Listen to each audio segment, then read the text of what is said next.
Right, everyone. Good morning from Maui this time. Great that you guys can join us. I wanted to first start out and see if you have any questions on the materials that you have seen so far, that you have done so far, anything that wasn't clear to you. You guys have been doing great, by the way. All the quizzes and tests are coming in fantastic, and all the assignments are coming in great. Seems like. Kate, do you have a question? Oh, no, I am trying to get my morning life together, but thank you for asking. I love the picture. It looks adorable. Thank you. Yeah. Anyone else? Any questions? Not. Good. So what we do then is I'm going to start sharing my screen and we'll go through some stuff.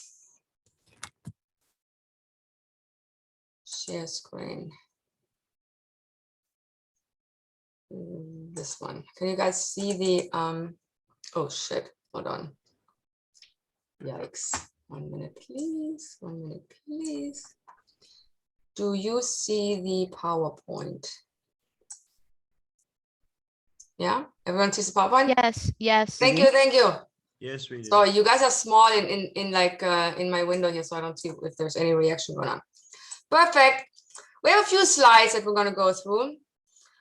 And anytime you have a question, just interrupt me. You don't need to wait until I'm done. Just if I need to finish something, I'll tell you, but I want to make sure that I'll cover everything as we go through.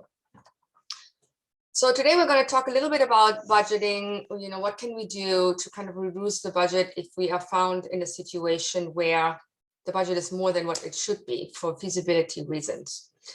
We're going to talk about what areas we can focus on to reduce our budget in order to still have the project be bondable. Got a little bit about the guilds. We're going to talk about the various profitable recruitment structures for each funding source. We're going to talk about the ranking and what that means in regards to risk and risk mitigation. And we're going to manage some of our funding sources and see how we can manage them optimally in view of profits. I think I do have a case study on this one, do I? Let me just see something. I think I do. Yeah, I do, I think. Okay, let's dive in. So when we read a script, I mean, as it goes for me, every time I read a script, I have kind of an idea, a basic range of what this is, what the budget would be. So I look for things like, where is it set? Are there many visual effects? Are there many actors? Are there many scenes? Are there scenes where I have to do a lot of setups? Are there scenes where I have to do a lot of lighting? What kind of lighting am I using? Is it complicated? What's my talent? How many scenes do I have? Because if I have a certain genre, I might have more scenes that I need to shoot just for pacing. So what I see in my script does not necessarily always translate to what it should be costing. So the next thing I'm going to do is I'm going to check, what are my numbers on this? What can I get from international distribution? What do I think I can get from domestic for this particular project? And as you guys know, this changes a lot. This changes every time you have a new project. It's like you're birthing a new baby, you're having a new startup company, because you have to do this every time and every project is slightly different. So now I find myself looking at these things and saying, okay, how do I, this camera is moving around here. How do I deal with now having to reduce my budget? And I have to say 90% of the times when I produce a project, I find myself in a situation where I have to cut something. Something needs to go, and then I figure out, okay, what can that be that I can do it in a way that doesn't affect my production quality, but more importantly, that I can do it so the bond company is not breathing down my neck and saying, we can't let you do this, or we're not going to bond the project if you cut this, or that. So we have to focus on things like areas that the bond company doesn't really care as much about. And those areas we will talk about today. So let's look at a list of what I put together where I can see, okay, here are the areas that where I can save that will likely not affect the screen production value immediately. So things like rights fees, whatever I pay for my option, whatever I pay for development, whatever I pay the writer, whatever I pay maybe for underlying rights, does not affect the screen. So my job is to maybe renegotiate some of this and maybe defer some of it, and maybe give the writer or the rights owner of the underlying rights potentially a deferment deal. and say, hey, can you defer a portion of it or all of it? And then I'll give you a little premium on your deferment. So maybe add 10% in the recoupment schedule and take it out from the budget. The same for producers' fees. It will likely be the case that you'll be working with not just one producer or just be the only producer. Depending on what you're working on, you might have other producers come in and help you support in getting it made. I do a lot with co-producers, especially when I produce in other countries or in areas where I haven't shot yet, where I don't want to do a learning curve and figure out what's what there. So I often look at local producers and see if I can hire them with me to realize the production. And then it's all about, how much are they going to get paid and what deal can I strike with them? Obviously, talent, extra roles, like, do I need all the extras? Can something be done via visual effects? And then you have to look what is more expensive. Is the visual effects more expensive than actually having the extras? That's always something I look at. Location fees and permits. Another thing, if I pay $10,000 for a villa or $5,000 for a villa is a negotiation. If it's the same beautiful villa that I'm shooting in, it's all about what contract am I striking or what can the location manager do. The number of locations, what I mean by that is not necessarily losing locations. It just means limiting locations, because the minute I start losing locations, I may affect my storytelling component. So when I have a fast-paced thriller that has many locations where stuff takes place, and I now start cutting this, and all they're doing is standing in the hallway and talking, or standing on the street and talking. So all of a sudden I'm affecting my genre. Out of the thriller becomes a drama. That's dangerous. But what I'm thinking about here is, if I have a location that I can repurpose for other locations. So if I go to that villa that I just used as an example, and there are other areas in there or other corners in there that I can shoot for this scene, and maybe I rewrite the scene and saying, yes, it is going to be a new location, but I'm rewriting it so it's not taking place on the street. It's taking place in the backyard of this villa or something. So I'll repurpose. I look for locations that I can repurpose for many scenes. Finance fees is always a biggie because they can often be negotiated down or deferred. So that's definitely something when you talk about financing partners that you are engaging, or if you talk about mezzanine lenders or tax credit lenders. With the banks, it's a different situation because the banks already deduct their interest up front. So it really doesn't affect you there, at least not for the budget. But the finance fees that are being added, executive producer fees, is sometimes a finance related producer fee, or a legal fee that's connected to a financing fee or to a finance deal, is for me going into the area of finance fees. So those are things you always want to negotiate and see if you can get those dropped or deferred. Legal fees, there's something to be said for having a conversation with your lawyer to say, can you give me a flat fee? Because if you don't have a flat fee for a project, what happened to me a few times actually is you don't control how many hours they spend on this. And all of a sudden you get a legal bill that's like $200,000, which actually did happen to me various times. So it is sometimes good to have definitely a deal, a retainer, a flat deal with your production lawyer, because they do all the same things all the time. A lot of that stuff is boilerplate, who deals, location deals. I mean, some of that can also be done by the line producer and the department head. But a regular production lawyer should be able to give you a flat fee. Now, the finance lawyer is necessarily not the same lawyer. So that might be a different lawyer that specifically focuses on financing and distribution elements and bank closings of your project or of any project. Those lawyers are different lawyers with different skill sets, and they many times do not want to do a flat fee. So it's really about finding the lawyer. And I can always make suggestions if you guys are looking for people that can handle this on a flat fee basis. Insurance and completion bonds, especially with COVID, there is a little bit of negotiation possible, but these fees are increased because of COVID regulations having to be applied on set. So the insurance fees are likely higher now than they were even 2 years ago. But the completion bond fee is driven by what you're bonding, meaning what budget areas are being insured is what the completion bond is going to charge their 2% on. So the idea here would be to figure out what can you exclude from the bond, and with that from the bond fee. I usually exclude rights fees, I exclude development, I exclude overhead, I exclude, what was that, weird? I exclude my producer fees.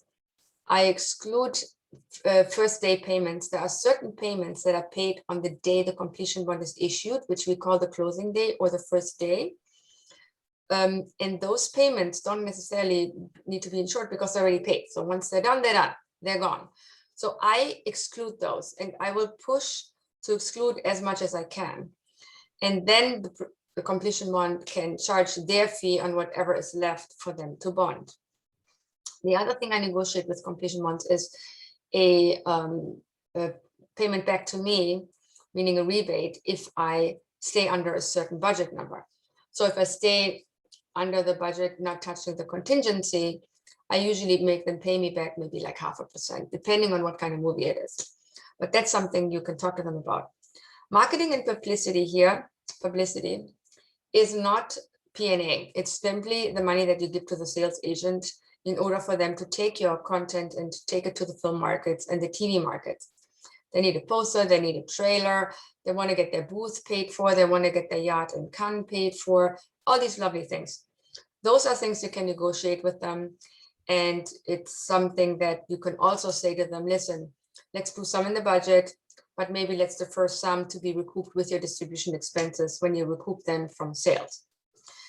The delivery elements are always something to revisit every time, because every time you are not doing a theatrical movie. You might do a movie that is a VOD release or a streamer release or a TV release, and it doesn't go theatrical. And many movies today don't go theatrical.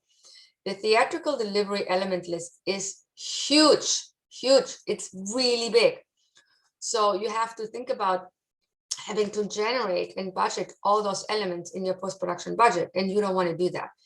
And the reason why you have to budget all these elements, even if you're not using it, because the bond company is going to make you. They want to make sure that everything you need to deliver is actually budgeted for. So it is in your interest to look at the delivery list and say, okay, I'm going to just deliver what I need to deliver. If you know you're going to sell to a streamer or a network, that's a delivery list you should go by. The sales agent will have that list. And if you don't know if you go theatrical or not, obviously in that case, you might have to do a theatrical list. However, even today, that list can be very specific. We're not doing 35mm prints anymore. So there are a lot of stuff that's related to that kind of technology is no longer applicable, but it's still found, believe it or not, in a lot of these sales agency and distribution agreements. So going through that in detail and taking out what you really don't need and having a very detailed conversation with your sales agent about it is very important. Any kind of admin fees could be anything from payroll to accounting. I don't know what is going on here. I have a new laptop. This thing annoys the shit out of me. Sorry. Can be adjusted. So look at it and see what comes up in admin and see if you can get rid of most of it. Production offices and equipment. Depending on where you are and where you're shooting, you might not be in your home location. You might be in a production office where you have to pay a fee or something. What I do a lot is I give people box rentals. Instead of having to equip the entire production office with computers and all this nonsense, right? I tell people, bring your laptop, I'll give you a box rental so that I don't have to deal with furnishing a production office. Sometimes you can find a production office that already has certain things, but usually they charge you for it. So I try to find a bare office, rent some furniture, but have people bring their stuff so that I can save some money on box rentals. And teams usually like that anyway. You do need to deal with the guilds, and the guilds sometimes are going to make you pay a bond, which is a prepayment on what they assume the payroll is going to be.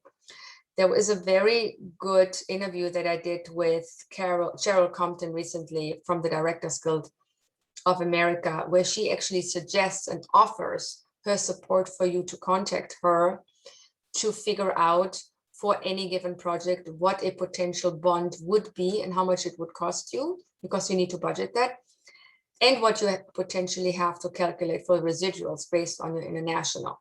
It's a very interesting lady, and it's a very important phone call to make because no one knows. Until you put your project together, I have no idea of guessing this. They have a very special way of calculating it.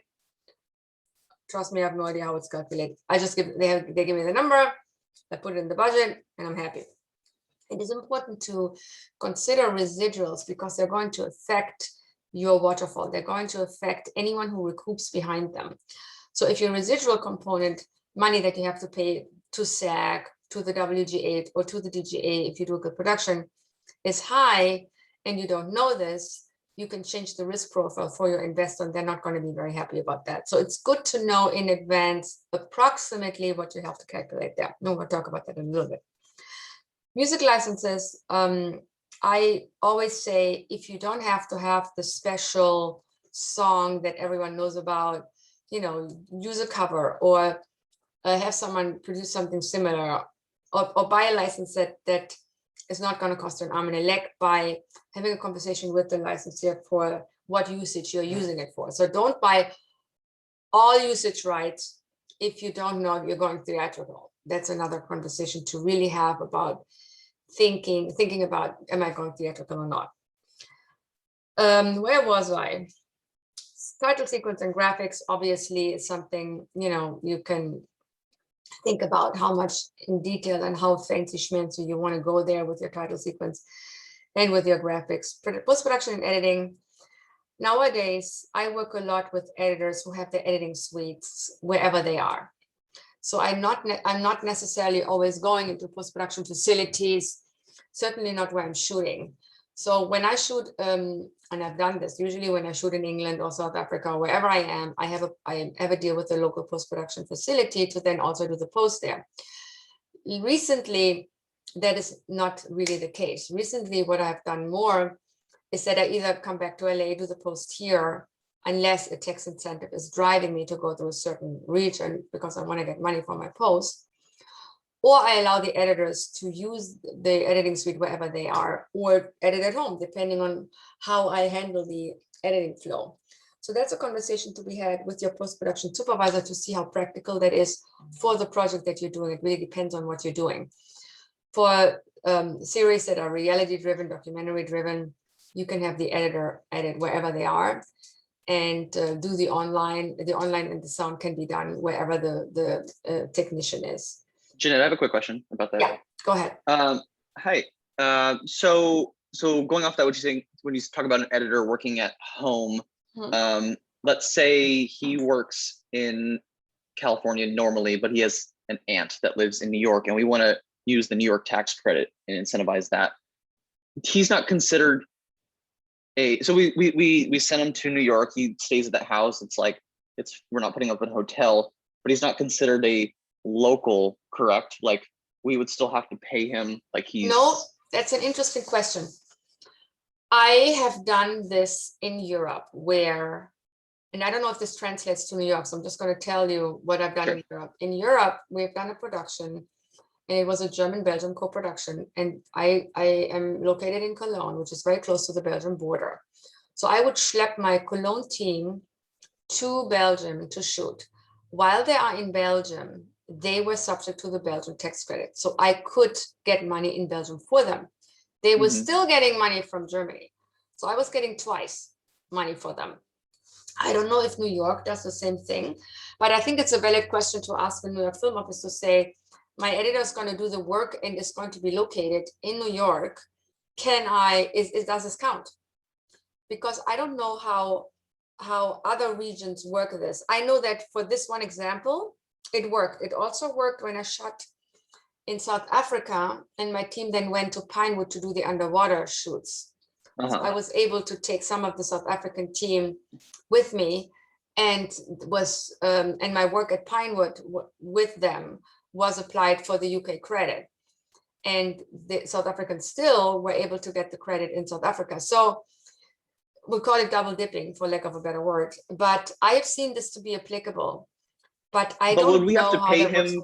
Huh? Would we have to pay him for, or him or her, for like a kit fee, and then also because he's not technically a local to New York, are we paying meals and or like, he's staying at it or like an aunt's place or a friend's place and he's comfortable and he's there's not expenses there, but do we still per the guild owe him or her something because he's not technically a local? Well, the guild is a different conversation.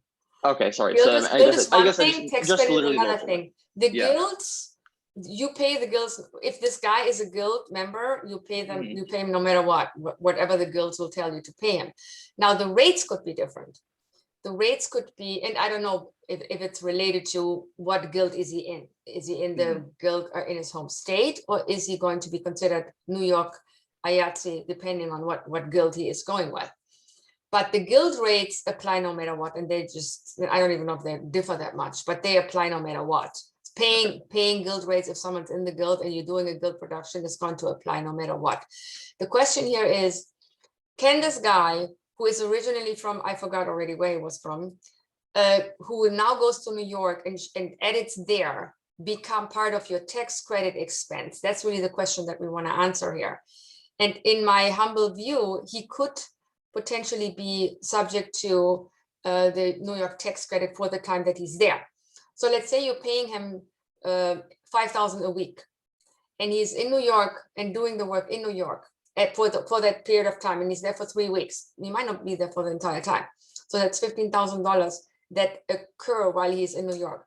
This portion could theoretically be subject to the New York tax credit, but it is very much driven by the regulations that New York has. And because every state has different regulations, every country has different regulations, I would check with the local film office. I know for Europe, this applies. So when I take my Cologne editor to Belgium to edit for the time that he is in Belgium, and what I'm paying him for this time in salary applies for the Belgian tax credit, and I get it paid. I also get it paid in Germany in this situation. So, and I don't know if this double dipping works with New York or not. So that's a question I cannot answer. But one phone call to film office in New York will probably answer that. But definitely something to think about. Where was I? Contingency. Contingency is always a, obviously it's important to have contingency, but it's also important not to have too much contingency, because if the contingency is too high, you're basically putting money in that you A, cannot get a tax credit for, because we don't know how you're spending it, where you're spending it. And B, it's kind of the empty bucket that you may or may not use. So it's an expensive portion to fund, because you still have to finance it. So you pay finance fees for it. You have to finance it, so there's risk associated to it. And the completion bond company is going to likely push you to keep it up, keep it at maybe 7 to 10%. Your job is to keep it down, because the completion bond is going to charge you their fee on contingency. So that's something where you want to negotiate. Catering is obvious. You don't want to be serving lobster every day. That said, I just had the conversation with Robert earlier, you do want to serve something that's varied for the vegans and the gluten-free and the this and the that. So there are some costs associated, but obviously that's something you can negotiate. Travel, I always try to, unless I just do what I said, meaning I have a production team that's in Cologne and now is shooting in Belgium.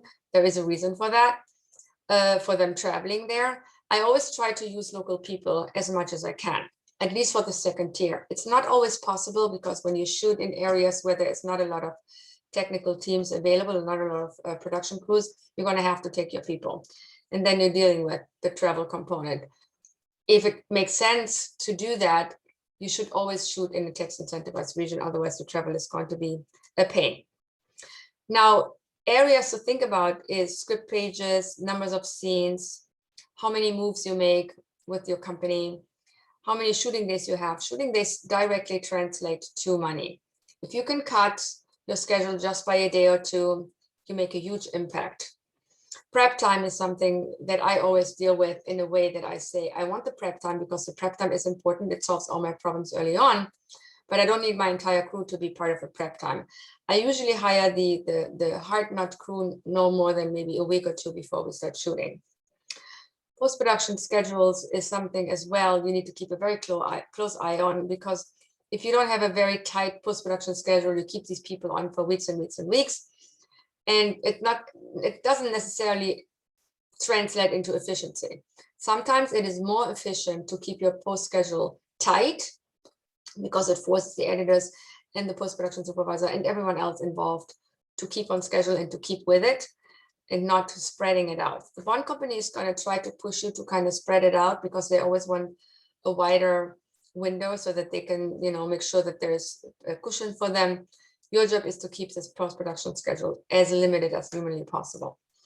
Visual effects is a specialized thing because that will always cost money, but it also depends on what assets you are generating through visual effects. And maybe working with a company that has similar assets already generated is something to think about. So picking the visual effect company very specifically to your project is important. And I always pick them in a way that I say, will they allow me to defer some of the costs that I have to the recoupment corridor? So I really specifically look for visual effect companies that do a deal with me on that. You can agree special rates with the union when you are under a certain budget level, like when you're under $3 million, you can do a deal with the union that will drop your rates significantly for all the crew members that you might have in your production that are union. The more negotiations you can do regarding deferments, the better. And obviously, the more the salaries you can reduce with your talent, the better. And many times you will be able to reduce salaries just based on the fact that you can give them profit participation in your movie and see if that's something that an actor, a lead actor who costs a lot of money, would be open to. We've learned about the cost and recoupment structuring in the sense that we differentiate between two events taking place. One is the funding event, which is basically the time frame where we put everything together before the movie is shot. And then there is a recoupment event where everything relates to what happens in the recoupment after the movie is produced and finished. The funding and recoupment I'm referring to here is really related to the business plan that you're putting together in order to raise financing for your movie. You're going to have to put together a business plan. That business plan is going to have to say something, and it's going to just basically lay out a path of steps that you will take in order to get a movie made. I mean, many times you will take the exact steps that are projected in your business plan, but sometimes you have to change it depending on what's happening. Investors know this and they're okay with that, but you need to still lay out in very much detail how you're planning on funding your movie and how you're planning on recouping it and what elements you're planning on putting in and how they affect the risk mitigation and how they affect the ROI with the investor. That's why these events are handled separately so that the investor can see what is the mix of capital, where am I in the mix, and then the recoupment, what's the waterfall looking at, where am I in the waterfall, and how does this affect my ROI? In the real world, recoupment takes place by monies coming into the collection agent management account, and then the collection agent taking care of paying everyone, repaying everyone, and paying all the expenses that are associated with your production, depending on the contracts that you have entered into. And that's okay. That is the reality of things as how they happen. But for you, in order to finance your movie first, in order to put it together, you need to just know these two events and what they entail and how you put them in your business plan, and that you put them in separately so that there is a really clear, transparent flow of money and funding elements that can translate to an investor what is actually happening here. So this is something you're going to work on if you do the extra credit project. You get a chance to work on when you put your business plan together. You will see in a later module, obviously, how it's done in the business plan. So even if you don't do the extra credit, you're going to learn about it. But it's something to think about early on, especially in connections with the estimates that you will be receiving and how you play them in the various cases, low, medium, high, and what that looks like in your business plan. When we talk about guilds, we only talk about film or television content that are actually including guild members. If you don't have a SAG actor or a DGA director or a WGA writer, none of this is applicable to you. You don't need to work with the guilds, but if you work with the guilds, you have to have an LLC that becomes signatory with each and every guild that is applicable to your production. If you have a SAG actor in your movie, which you will likely have, if it's a movie that has someone that someone knows, you're going to have your LLC be signatory with the SAG. guild. If you have a WGA director, or if you have anyone, sorry, WGA writer, or if you have a DGA director, or anyone in the DGA, you're going to have the LLC also be signatory to the Writers Guild of America and the Directors Guild of America. So these are the three main guilds that you have to go and become a signatory with.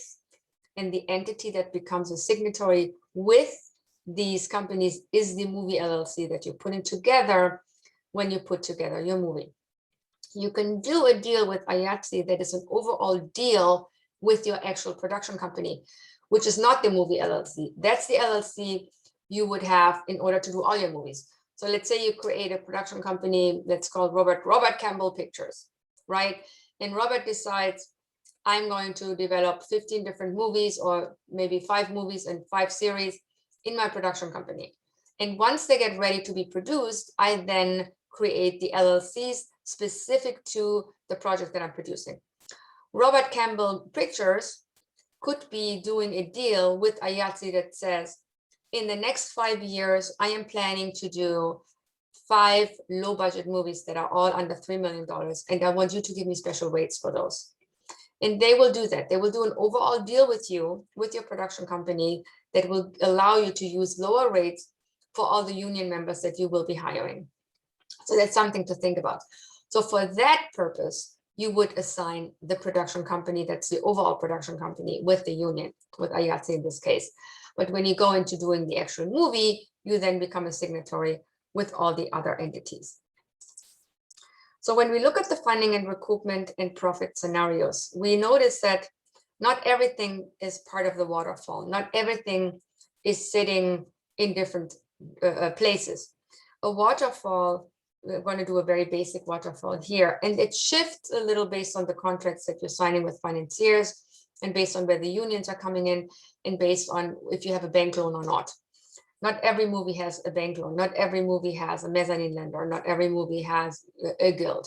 So this is the basic overview of kind of a regular kind of thing. So you have your costs, which is your production budget and your distribution expenses. Those are the main costs you will be finding. So meaning whatever you paid for the production and whatever costs you have that are related to delivery, marketing, distribution expenses, anything that is related to the actual distribution of your film is considered a cost. The funding in order to cover these costs are including pre-sales, your gap loan from the bank, your pre-sale loan from the bank, your mezzanine loan from the bank, or super gap also called, the equity investment, some in-kind services deferments, and then we have the tax incentives, brand integration, crowdfunding, and crowdsourcing. The last 4 are non-recoupable finance sources. That means they're not going to be part of your waterfall because you don't have to pay them. Only recoupable finance sources will be found in the waterfall, and they'll be found in a special place. The first recoupment you will do, oh, there is a spelling here. Hold on, let me just skip this. Okay. The first recoupment you will do, you get all your distribution revenues and you get your ancillary rights revenues. They'll come into the collection account. The ancillary rights revenues could be anything from merchandising, second run license fees, hotel or airline rights that you sell, all the rights that are not directly a territorial right, meaning a sale to a country, would be considered ancillary right revenues. Or a format sale that you make for a show, or a remake, anything like that that's not directly a sale to, let's say, England, Spain, Germany, where you get a license fee, would be considered an ancillary rights revenue. So these go into the bucket of revenues. Then the waterfall applies. The first position is always going to be your senior loan. You will always pay the bank back first. Many cases, the bank will not allow the sales agent to charge anything, no sales fee, no distribution fee. So the sales agent literally has to wait until you have paid back your bank loan, which includes your pre-sale loan and your gap loan. Sometimes sales agents don't like that. And sometimes you have to have a conversation with the bank-like institution that gives you this bank loan, the senior loan, to talk to them about either allowing a portion of the sales and distribution expenses to be applicable so the sales agent can make some money, or to have them all be applicable.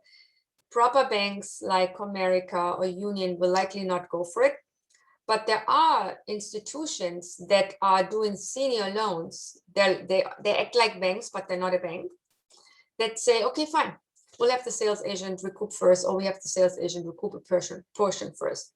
So again, this is a negotiation you have to make sure to have with the senior lender and your sales agent, because they both need to be aware of what's going on. The next in line would be your mezzanine lender. Sometimes the mezzanine lender, also referred to as super gap, has a premium. So on top of the mezzanine, they charge an additional amount in relation to the investment that they gave, the loan that they gave. This would be recouped next in line. Now between here, if the bank says, we're not going to allow the sales agent to recoup before us, between the mezzanine loan and the bank loan would the sales agency fee be and the distribution expenses. I made it here basically so you can see that where the finance components are being recouped. But this would be where normally the sales agent would recoup. Next in line would be the equity and the equity investment premium. Deferments would be last. However, deferments are in many cases deferments out of the production budget. There is an actor that deferred a portion of their fee. There is a visual effect company that deferred a portion of the budgeted line item, which is the visual effects. There is a post-production house that deferred a budget of the post-production services, which was a line item in your budget. So when you have line items in your budget, you have the full budget and you defer a portion of them, they're still line items of your budget. They're still part of the production cost. Many times the equity investor in their finance agreement will find that you are allowed to recoup production costs before you pay the equity back. So there is a conversation to be had with the equity investor to say, listen, all these people that deferred, so you don't have to pay all this equity up front, are going to recoup before you, because this is a production expense that was simply moved out of the production for your benefit, for your risk benefit, and for my benefit, so that we don't have to find all this funding. They will be recouping before you. So deferments can move up here in front of equity. Just keep that in mind. That's a conversation you can have with the equity investor.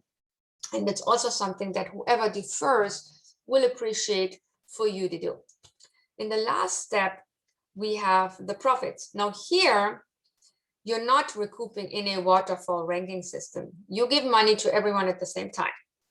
The profit participations are driven by percentages that you agree to share in profits with talent, writers, maybe some of the people that deferred, maybe some of the producers, maybe some of the finance sources that you talk to that say we also want a profit participation, like your equity investor. They would get their share of whatever net revenues are left at the same time, which is called pro rata pari passu, which means they all get paid at the same time. While in the waterfall, people get paid in a ranking system. So when we are talking about a theatrical movie, for example, we have to think about P&A, we have to think about distribution costs with the studio, we have to think about all these things. We also talk about the fact that we have a collection agent. So how does that look in our waterfall ranking system? So when we go here, we have the box office coming in. The box office will first split between the exhibitor, meaning the theater owner, and then the studio. The studio gets the balance of it. So not all the box office goes to the studio and then the studio decides where it goes. No, the box office is split already early on between what the theater owner can keep in the percentage of the box office and what is allowed to go to the studio. Now the studio has P&A costs, or if you raise P&A with an investor that gives you P&A, like for example, in a rent-a-studio deal scenario, or if you're just doing a forward scenario, you have to pay that P&A back plus the premium associated to the P&A. This would happen in first position here. It would happen out of the domestic rights revenue corridor, meaning the trick here is to make sure that you do a P&A deal that does not recoup from international, because if you do that, you're now screwing with all the investors, and you will also likely have a problem with the bank who will not allow you to do that.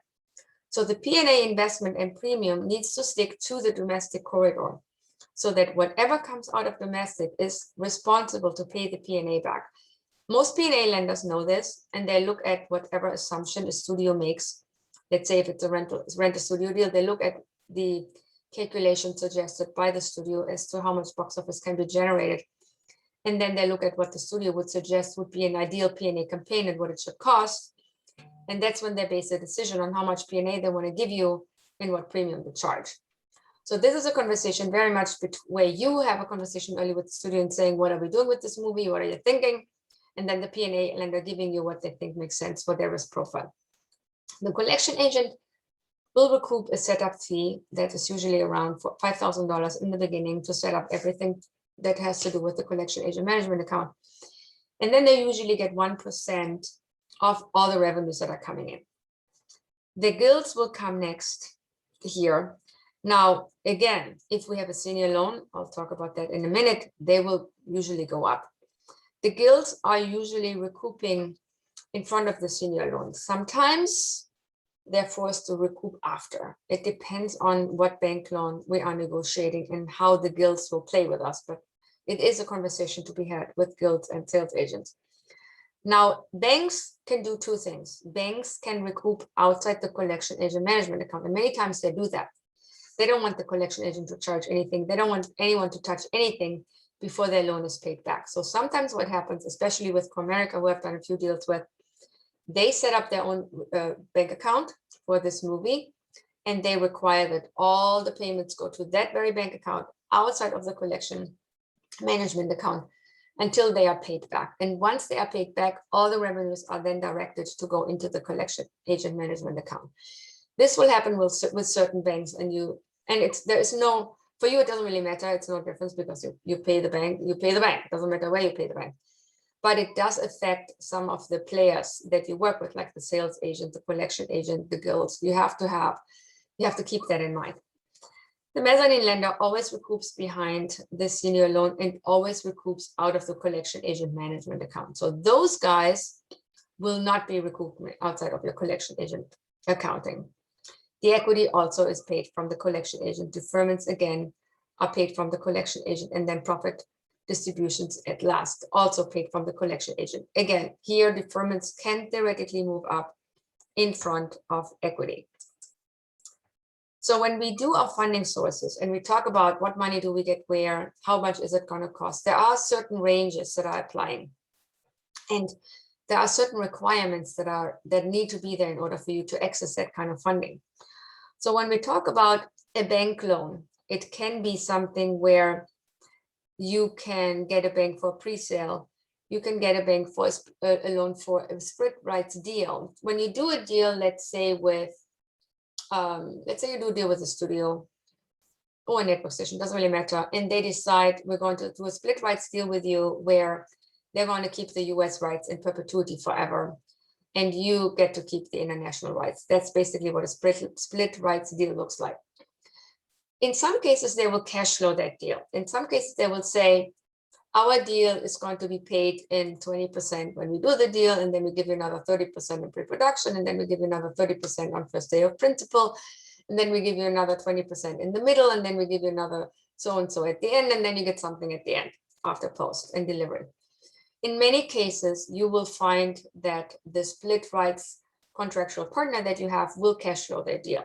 But it could also be that you do a split rights deal where they say, we do the split rights deal, but we're not going to pay for it until the movie is being delivered, in which case you're going to have to take this deal to the bank to be cash flowed by the bank.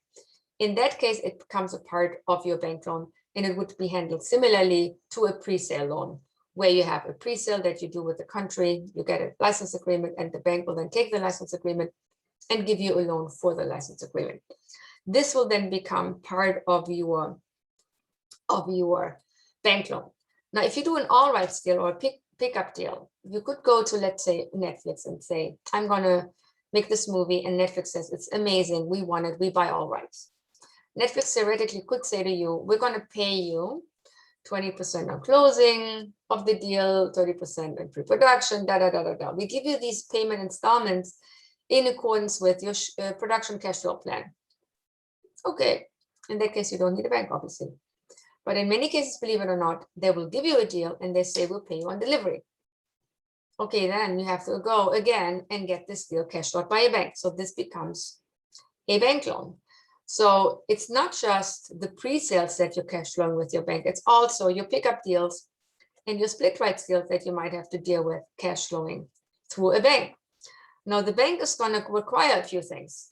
They're going to want to see that there is a notice of delivery applicable, which says you are going to issue a notice when you are going to deliver the movie in with all the delivery elements that were agreed with the contractual party. The bank is going to have a say on what that looks like. The bank is also require a notice of assignment, which is a legal paper that allows the payment to go to the bank directly and not go to you. Because you're the contractual party with the distributor, you are the one receiving the money, not the bank. The bank will want you to assign that receivables component to them through a notice of assignment, which has to be signed by everyone who you did a deal with, a distribution deal that is. Everyone you did a pre-sale with needs to sign a notice of assignment, and that's going to the bank. If you do a pickup deal, they need to sign a notice of assignment going to the bank. Same for all rights deal, or split rights deal in this case.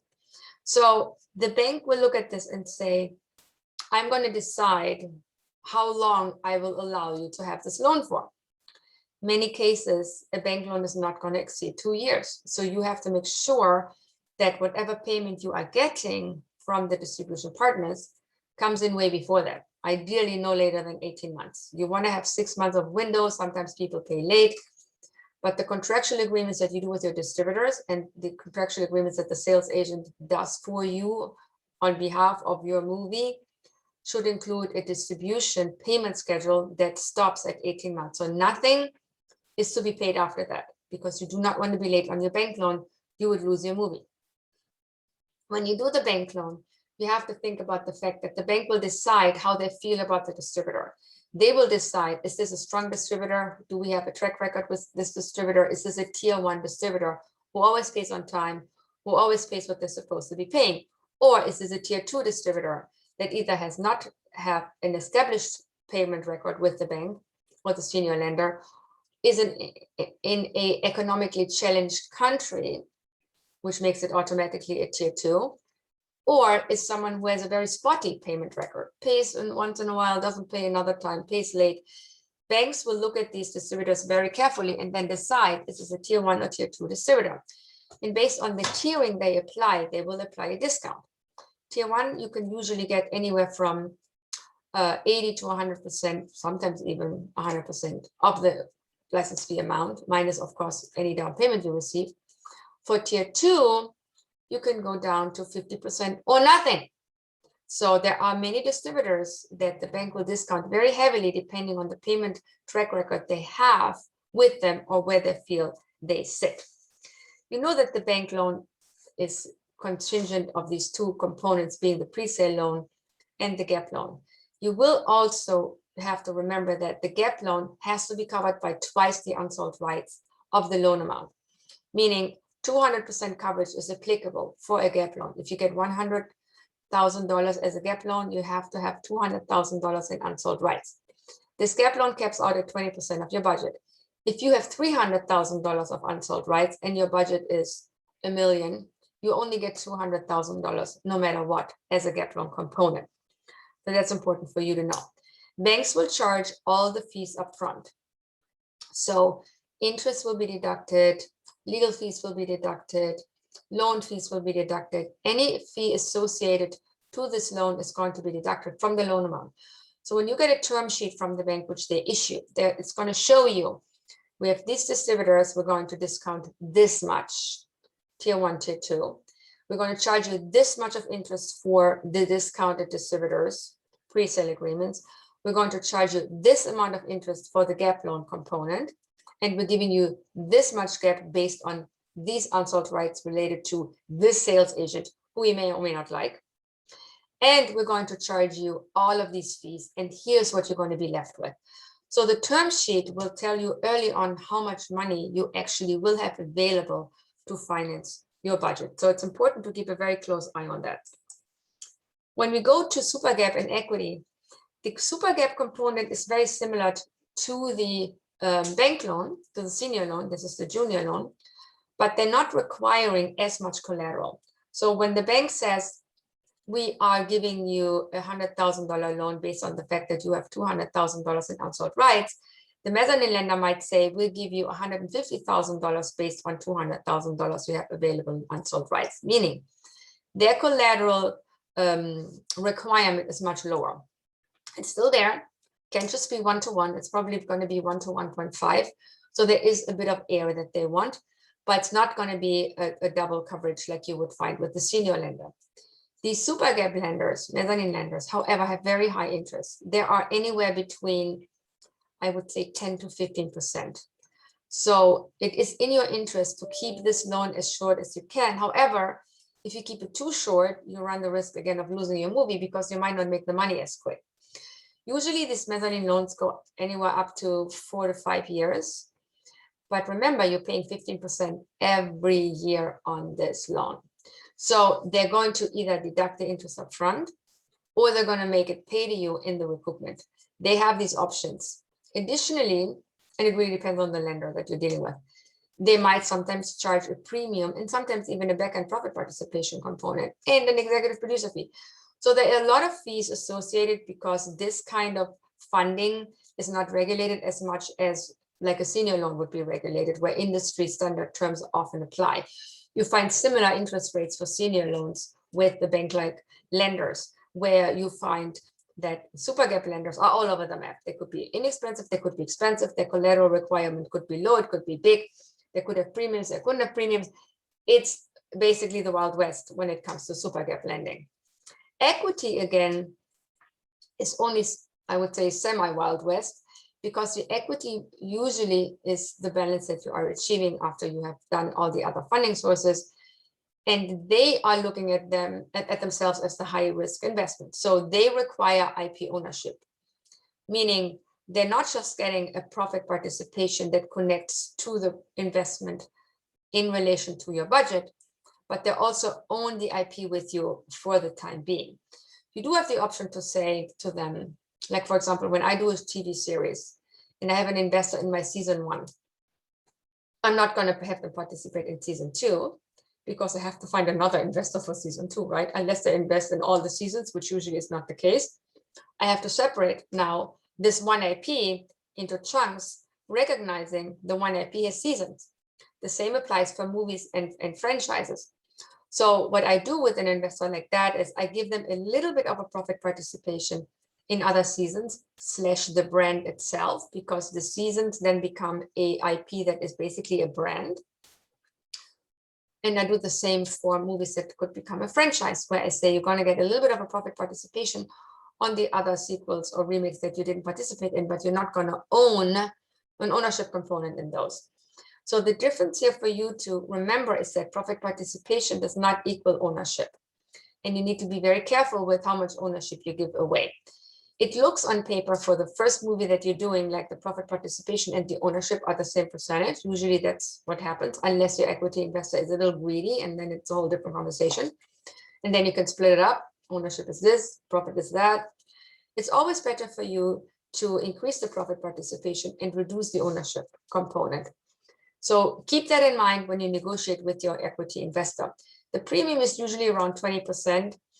Sometimes it goes down to 10. I've never seen it that way, but I've heard with other producers that they pay less premium. I always charge 20% because I invest and I want to make my 20%. But not every investor, charges that. I've not seen investors charge more than 20%, but I do see a lot of differences between what investors require in ownership and profit participation. In my case, my deals where let's say I give an equity investment that is 30% of the budget, IP ownership in that case would be 15, and profit participation would be 15 in a normal case. Now, if I give you 30% of an investment, but I'm also handling the other financing sources because I need them to be what I need them to be. So I'm handling the bank loan and I'm handling the mezzanine loan if I want one. I'm handling the tax credit. Basically, I become part of a producer and not just an investor. In that case, my ownership percentage goes up. So I have done anywhere up to 50, sometimes even more, where I say, because I'm doing everything, I'm basically financing the entire movie through monies that I bring in, I now want a larger profit participation and I want a larger ownership. The equity is one part of that, but the other part is that all the work that I have to do in providing all the other financing sources for the producer. I do that sometimes because I want to protect my equity. When a producer comes to me and says, I want 30% equity, I have to automatically ask, well, what are the other finance sources? And then they say, well, we don't know yet. We know we need 30% equity because that's what you taught us. Okay. But I then want to say to them, if you do a bank loan, make sure it's like this. If you do a mezzanine, make sure it's not charging you more than that. And now they get all like, what? So it's much easier for me sometimes to say, you know what, don't worry about it. I'll just handle the bank loan and the mezzanine loan and everything else as well. So in that case, I know what the other financing components consist of, and I know I can get them, and I know I can get them in the way that I want to get them. But that's just a situation for me because I'm also the producer. It's not likely a situation going to be with you because you're going to go to pure equity investors or high net worth individuals that will not be able to deal with the other finance sources, and they're not going to want to. They want you to deal with them. So you need to be able to tell them what these other elements look like, and you've learned what they look like. All of these finance sources that I mentioned so far will likely require a completion bond insurance. There are equity investors that will say, I don't care about the completion bond insurance. I'm happy to pay the overages if there are any. Okay. In that case, you're not going to have a bank loan. You're likely not going to have a mezzanine loan in your financing. You might have a tax credit lender. Very likely the tax credit lender might require a completion bond insurance as well. So depending on what your equity investor wants to see in other finance sources, even if he or she does not require a completion bond, the other financing sources that you will need in order to offset his risk will likely require a completion bond. So just keep that in mind. When we talk about free money and we talk about the funding sources that we have available, we need to differentiate between what is actually free and what isn't. Now, we have incentives in the US. We know these tax rebates, tax credits, we don't have to pay them back. We're going to get a loan against them. And the lender who's giving us the tax credit loan is going to recoup straight from the incentive region, who will then pay the lender directly. So we're out of that equation. Things like brand integration, sponsorship, obviously you don't have to repeat that because you're providing a service. Crowdfunding, crowdsourcing, we all know, that money you get and you're happy and you go home. The music investment is something that is a recoupment, but not from your distribution revenues. This is a royalty-driven recoupment where they recoup from a corridor that you're not making part of your distribution revenues to begin with. So on your waterfall, it looks like a non-recoupable component, but it is a recoupable component. They're just recouping from something that happens outside the waterfall. In-kind services are sometimes deferment. Now, if they are deferment, they are obviously recouped because they're in your recoupment corridor.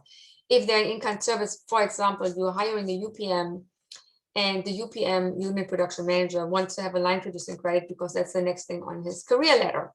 And he will say to you, I'm going to do this movie for you. If you give me the line producing credit, I'll do it for UPM rate, or I'll do it for half a UPM rate, or I'll do it for free. This is an in-kind service that you don't pay the line producing line item budget then for. The line producer obviously makes more money than the UPM and makes more money than not charging. So that would become then a non-recoupable financing element because you're actually not paying that rate. So this is something to think about when you do in-kind service, what is actually deferment driven, what is actually to be paid back. Production incentives that are outside of the US sometimes are recoupable. Like for example, in Germany, let's say you go shoot a movie in Germany and they give you two things. They give you a tax credit for shooting in Germany, that's about 20%, that you don't have to pay back.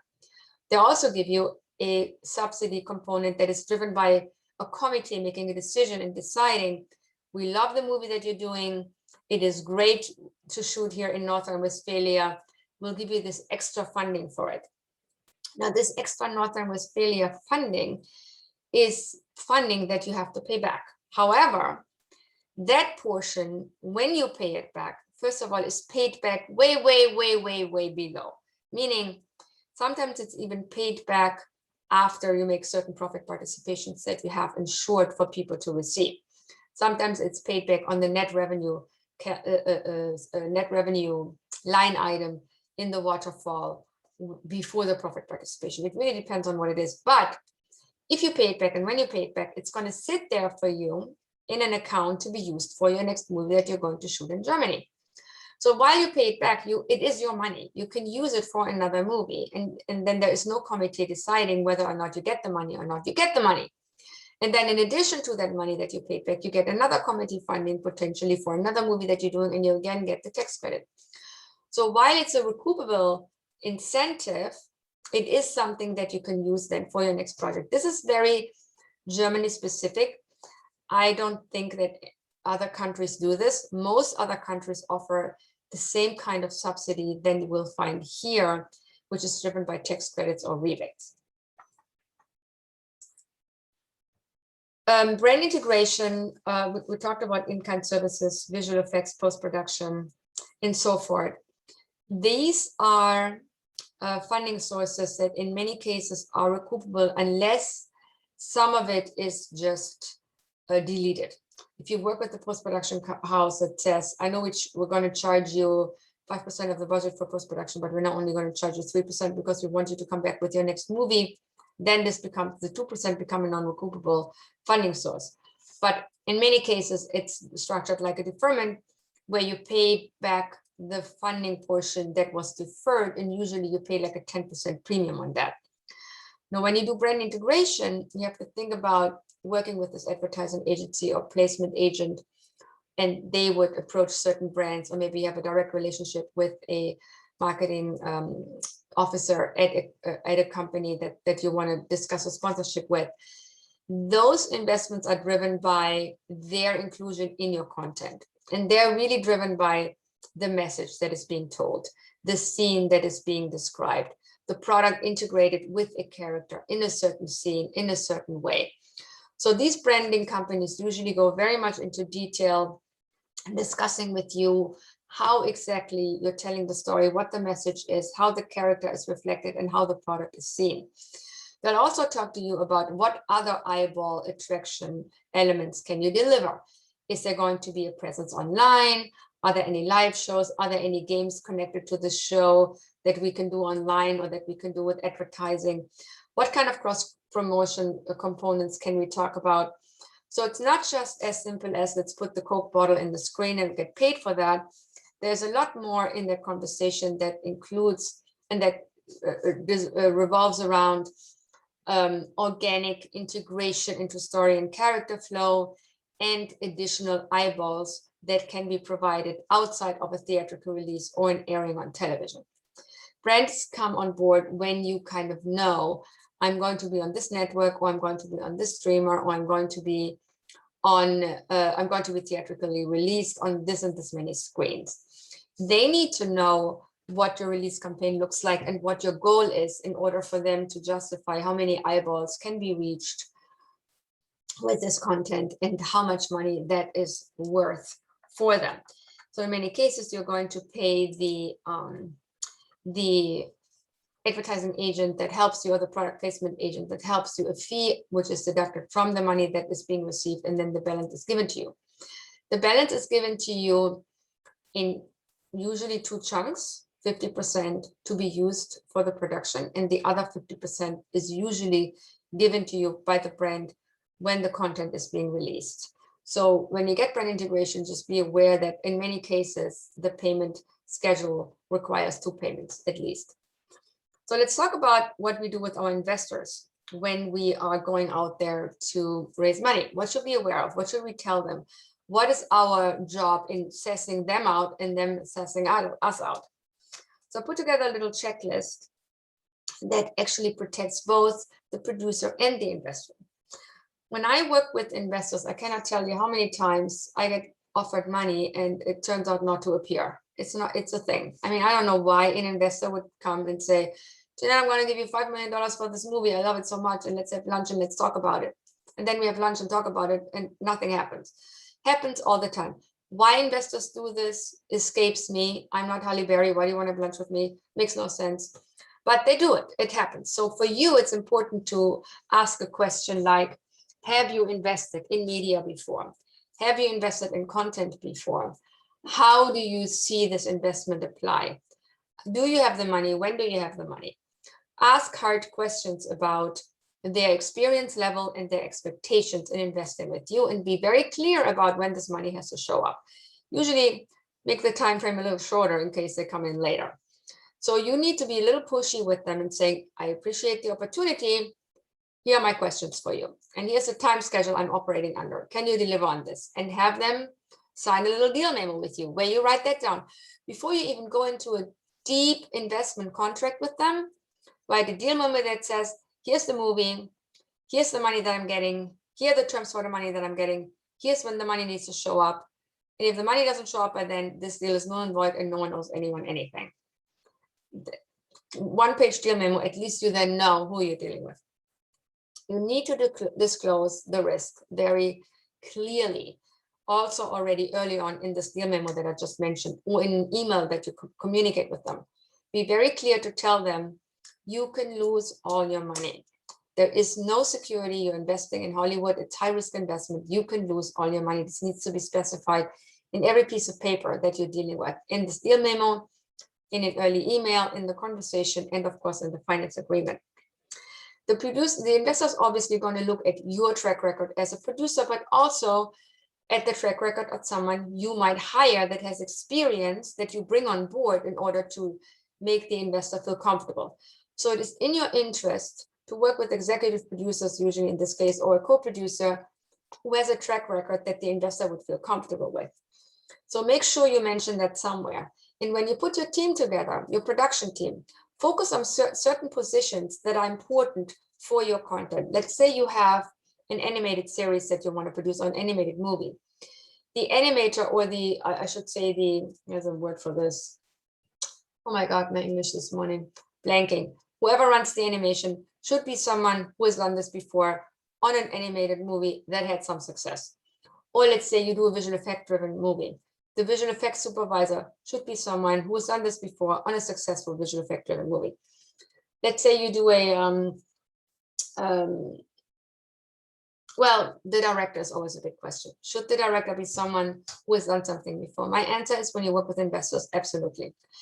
First-time director projects are going to have a very hard time finding funding unless there's an executive producer who is so strong and has done something before where the investor says, I'm okay with the director being a first-timer. I'm expecting the executive producer to take care of this and watch the guy so that he or she knows what they're doing. So that would be the only exception to the rule. The track record is important. The due diligence for the director is essential as well, not just you don't want it to be a first-time director if you can avoid it, but you also want the director to be someone who's not known for going over budget all the time. This is not good for your investors, also not good for the bond company. The bond company will likely give you a hard time bonding a movie with a director that is known to go over budget. So you need to look at the director and what they have done before. You need to call the production companies that have worked with the director before, and you need to establish the fact that this director is someone who's not going to cause you trouble. The defined project market value and the finance plan is something that you learn in this class. So you would put this in a conversation with your investor where you say, here's what I'm doing. You're not going to be financing 100% equity. If you want to give me 50% equity, I'm not going to be using a bank. That's okay. If you want to give me 30% equity, there will likely be a bank recouping in front of you. That's okay. So these basic conversations need to happen. And then based on that, you gauge the appetite of the investor, and then you plug them in accordingly. If they want to give you 50%, try to make the 20% that you could have made with the bank a debt component where you pay interest on the 20% rather than a premium, rather than an ownership participation, if you can get away with it. If they say it's 50% equity, I don't care. I want my 20% and all the 50%, and I want to own 25% of the ownership because I can. Then you stick with that. But try to structure the equity investment the way you would structure it if you would have a bank, because it's going to be less expensive for you. Also, you can entice the equity investor and saying, listen, if you give me the 20% as a loan, you make interest already, like from day one, because I'm prepaying the interest. How cool is that? So they can actually make money with the money that they're giving you. And maybe they like that. So have that conversation in mind, even when you talk to an equity investor. Explain to them also that your interest and the equity investor's interest is aligned. And here's why. You as a producer don't make any money. You don't make any profit outside of your producer fee, which is usually not that great nowadays, given we have to do with feasible budgets, until the equity investor has recouped their investment and their premium. Meaning you as a producer, you're in the profit participation component. So unless they make money, you don't make money. It's a very important thing for them to know. And of course, you're going to talk to them about all the risk mitigation elements that you are employing, which is you're going to use a completion bond who ensures the on budget and on time production of your content. And you're going to hire a collection agent. You are not touching the revenues. No one touches the revenues. A neutral collection agent is going to take care of all the revenue, receivables and the payment of anyone who is involved in this movie and their related costs and expenses and repayment. They like that. They like that there is a separate entity that's a neutral entity who does nothing else than handling revenues and expenses. They like this kind of transparency because they're going to be sent a report every time money comes in to see where they are in the waterfall and when they can expect to get money. You want to make sure that you discuss a fair deal with them, for you and for them. So we talked about the fact that the premium should be about 20%, the ownership percentage and profit participation percentage should be related to the amount of money that they're giving you, and it should be a percentage of that. Now, if you have someone who's greedy, you need to think about what is it worth for you. But you as a producer should make sure that you understand your profit participation bucket is going to be probably around 50%. And of that, you're going to have to allocate something to cast and writers and directors. Your profit participation bucket could go small very quickly. And this is where you make money. So protecting your profit participation bubble is important. The way to do that is to talk with the finance side and saying, of the 50% financing side that I'm allocating here, I'm going to try to negotiate that this goes to the equity and this goes to the mezzanine, but try to keep it under 50% if you can, so that it can shift over to the producer pool of revenue. So you have a little more to play with regarding talent, director, and other producers that you need to share with. There are no terms in equity deals usually. However, there are some equity investors that say, I want to see this amount of money coming to me at that time.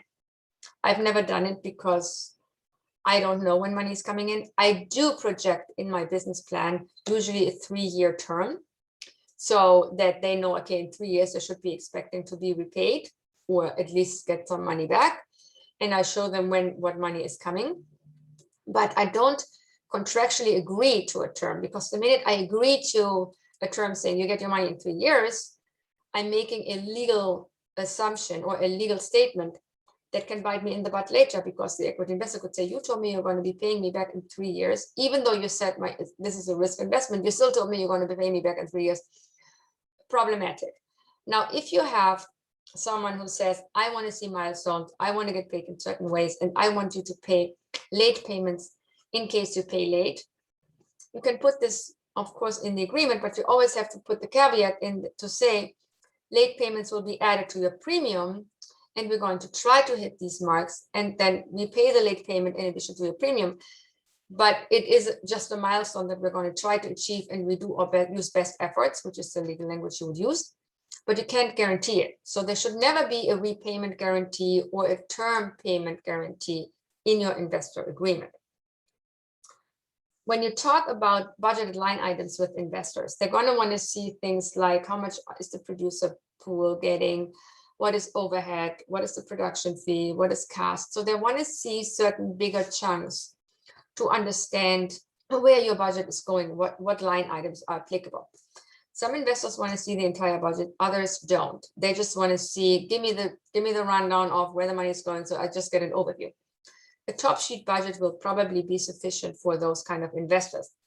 They don't want to see you getting 25% producer fees, 20% producer fees, even 15% producer fees. So your producer fee is probably going to be somewhere under 10%. Just keep that in mind. They understand that payments for talent could be very high. It could be 30% of the budget, could be 50% of the budget, because talent is driving the value of the content. So those kind of expenses, they understand, as long as you're still hitting your sales estimates mark of 70 to 75% of the budget being covered through international rights revenues. You want to define the role of the investor. Are they active? Do they have approval rights? Do they not have approval rights? Are they coming on the red carpet? Are they going to be invited to Cannes on the yacht?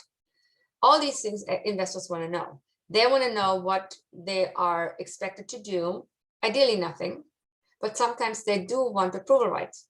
Approval rights you can give them is if there is a material change in your project that changes the sales estimates. That could be change of genre, change of talent, change of budget. those things they would have a right to approve, or at least give you meaningful consultation on. Things like I'm shifting line items around in the budget, they don't need to approve. Script changes that are required by the bond company, let's say, or you do, but they're not affecting your genre, they don't need to approve. Cast changes you make that do not affect the value of your film, they don't need to approve. Same for director. If you change the director and it's not affecting the value of your film for the sales agent, they don't need to approve. So anything that does not affect the material value is not a material change. They do not need to approve. But anything that is a material change because it affects the value of your movie, they will likely need to approve. The production and delivery for insurance, you need to mention to them, as I said before, it's going to be something that they like. And again, they also like the fact that you're going to have transparent accounting managed not by you and not by the sales agent, which smart investors will not like. So the collection agent, if you mention it, it will go far. It will go far in getting you understood with the fact that this is going to be transparent accounting, which they hardly ever find in Hollywood. You want to protect your master elements. So master elements in the old days were my, 38mm print. It's sitting in some lab and it's just going to sit there as all the masters connected to it. Today, everything is pretty digital, so it's a little easier to protect, but you still want to make sure you have access to everything. You always keep it in your vault. You always keep it under your control. You never want to give that away. You certainly don't want to give this access to an equity investor. So this is something for you to protect, but the equity investor needs to see that you're protecting it. So you need to show him that you have control over all the master elements are essential to be delivered in connection with your movie or your TV show. I personally like arbitration clauses. It's a personal preference. I don't like spending a lot of money in legal transactions when I have to go do a regular court 3-year, 5-year crazy thing. Arbitration clauses are very timely.